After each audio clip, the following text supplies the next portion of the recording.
Hi, my name is Tia, and I did my I'm working my presentation, working on it, and I'm doing on the ties between obesity and genetics. Um, my name is Tia, if I didn't already say that. Okay, excuse the lighting. So, one of the rising problems in the US right now is obesity. It has been for a while now. More than one third of US adults are considered obese, and that's over 70 million people. And children and adolescents in the ages of 2 to 19 right now is at about 17%, which is well over what it should be.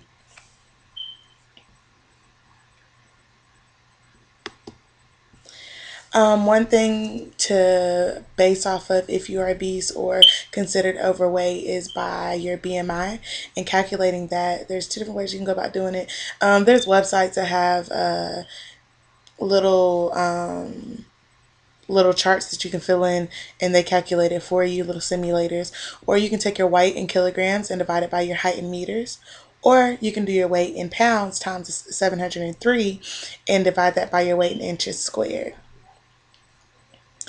If a person is considered to be overweight, the BMI will be in between 25 and 29.9. And anything with 30 and over is considered to be obese.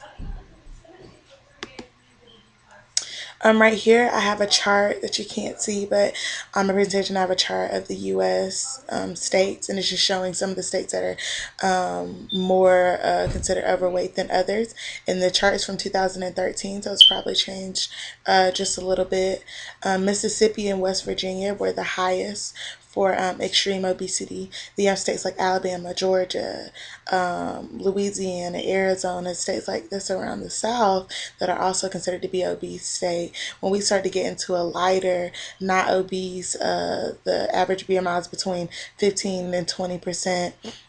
Is when you start going to California, Utah, Colorado, states like that. Factors that can lead to obesity is just a lack of energy from day to day activities. Your age, when you get older, you start to slow down on some of the things that you used to do. Smoking, medicines can contribute to your weight, health conditions, and genes and family history. Can your genes play a role in obesity? Right now, one of the genes that is being looked at that I tried to focus in on the most was the FTO gene, which stands for fat mass and obesity. And the first linkage was between a genome wide association study between FTO and type 2 diabetes, which eventually developed into the FTO gene being associated with obesity itself. It's found on the 16th chromosome. I have another picture in my presentation that kind of shows exactly where that gene is found.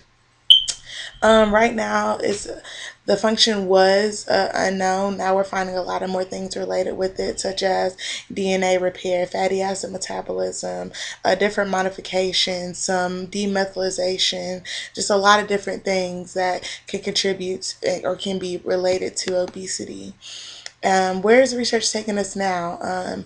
Animal studies have shown strong expression of the FTO genes in the hypothalamus, which a lot of just the feeling of feeling full, satiety, or how much you feel like you should eat, or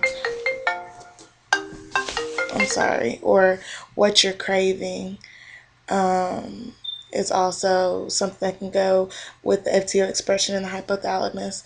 Um, and there's even some human studies that have been going on in individuals with at least one of the obesity risk alleles report an increase in food intake, high energy foods, impaired satiety, changes in stretch expenditures, and things like that. And that's where I've gotten right now. Hopefully, next time I have more information on the FTO gene itself, more studies, the first study, and things like that. Thank you for your time.